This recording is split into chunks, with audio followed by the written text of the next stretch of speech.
4月27日将为抗议中国入侵者占领东突厥斯坦新疆维吾尔自治区、屠杀维吾尔人以及同化政策，生活在世界各地的维吾尔人将聚集在布鲁塞尔举行由5000人参加的大规模游行。ADG 首席执行官卡什卡尔强调，距4月27日大型抗议游行还有2天时间，倡议有能力的维吾尔人一同响应，积极参加，坚决反对中国入侵者为了灭绝我们的种族和摧毁文化而进行的压迫。昨天，在哈萨克斯坦阿塔莫尔特酒店举行了政治人物和民间组织高层领导会议。在会上，纳扎尔巴耶夫强调并讨论了被中国入侵者占领的新疆维吾尔自治区东突厥斯坦人民的被屠杀以及同化政策，说应采取有效措施，尽快解决哈萨克人的处境。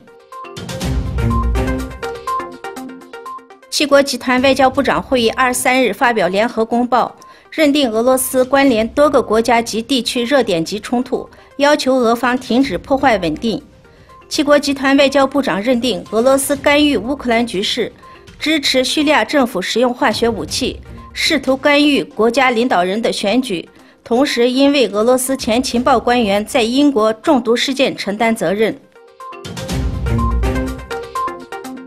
土耳其为举办1915年奥斯曼帝国时期发生的亚美尼亚大屠杀纪念仪式的东正教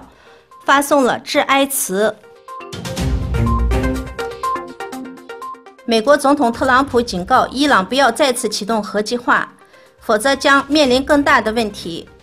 伊朗总统鲁哈尼表示，伊朗原子能组织已经做好了准备，如果美国一旦宣布退出伊核协议，伊朗方面必将做出反应。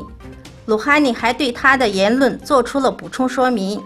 称伊朗的还击除了意料之中的举措，还会有意料之外的行动。